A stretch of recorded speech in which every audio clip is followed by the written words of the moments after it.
രണ്ട് രാജാക്കന്മാർ അധ്യായം 22. ജോസിയ രാജാവ് ഭരണം തുടങ്ങിയപ്പോൾ ജോസിയായ്ക്ക് 8 വയസ്സായിരുന്നു. അവൻ ജെറുസലേമിൽ 31 വർഷം ഭരിച്ചു. ബോസ്കാത്തിലെ അദായായുടെ മകൾ യദീദ ആയിരുന്നു അവൻ്റെ അമ്മ.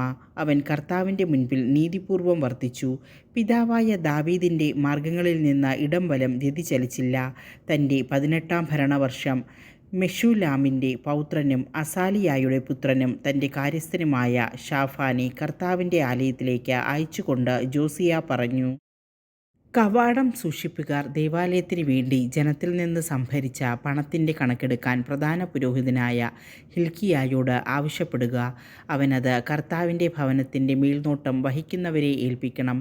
അവർ അത് ആലയത്തിൻ്റെ അറ്റകുറ്റപ്പണി ചെയ്യുന്ന തച്ചന്മാർ, ശില്പികൾ, കൽപ്പണിക്കാർ എന്നിവർക്ക് കൊടുക്കുന്നതിനും തടിയും ചെത്തിയൊരുക്കിയ കല്ലും വാങ്ങുന്നതിനും വിനിയോഗിക്കട്ടെ.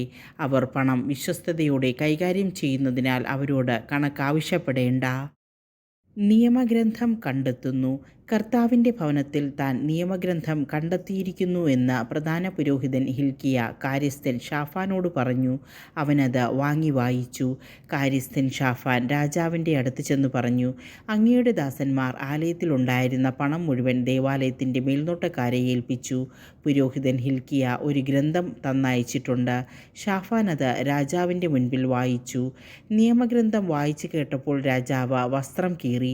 പുരോഹിതൻ ഹിൽക്കിയ ഷാഫാൻ്റെ പുത്രൻ അഹീക്കാം, മിക്കായായുടെ പുത്രൻ അക്ബോർ, കാര്യസ്ഥൻ ഷാഫാൻ, രാജസേവകൻ അസായ എന്നിവരോട് രാജാവ് കൽപ്പിച്ചു: എനിക്കും ജനത്തിനും യൂദാ മുഴുവനും വേണ്ടി നിങ്ങൾ പോയി കണ്ടുകെട്ടിയ ഈ ഗ്രന്ഥത്തിലെ വചനങ്ങളെക്കുറിച്ച് കർത്താവിനോട് ആരായുവിൻ.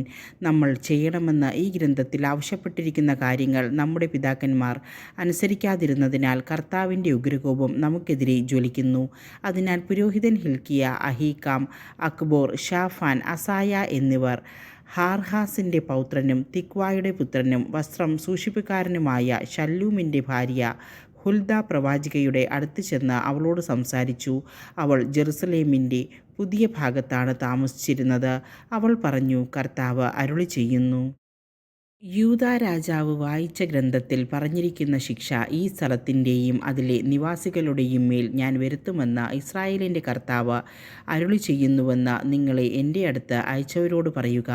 അവർ എന്നെ ഉപേക്ഷിച്ച് അന്യദേവന്മാർക്ക് ധൂപാർച്ചന നടത്തി. തങ്ങളുടെ കരവേലകളാൽ അവർ എന്നെ പ്രകോപിപ്പിച്ചു. അതിനാൽ എൻ്റെ കോപം ഈ സ്ഥലത്തിനെതിരെ ജ്വലിക്കും. അത് ശമിക്കുകയില്ല.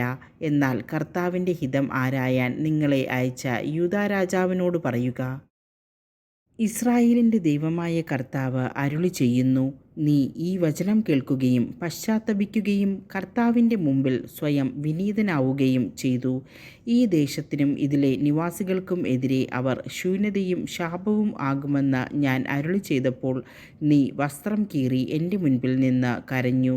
നിന്റെ വിലാപം ഞാൻ കേട്ടിരിക്കുന്നുവെന്ന് കർത്താവ് അരുളി ചെയ്യുന്നു. അതിനാൽ ഞാൻ നിന്നെ പിതാക്കന്മാരോട് ചേർക്കും. നീ സമാധാനപൂർവ്വം കല്ലറ പോകും. ഞാൻ ഈ സ്ഥലത്തിന് വരുത്തുന്ന അനർത്ഥങ്ങൾ നിനക്ക് കാണേണ്ടി വരികയില്ല. അവർ ഈ വചനം രാജാവിനെ അറിയിച്ചു.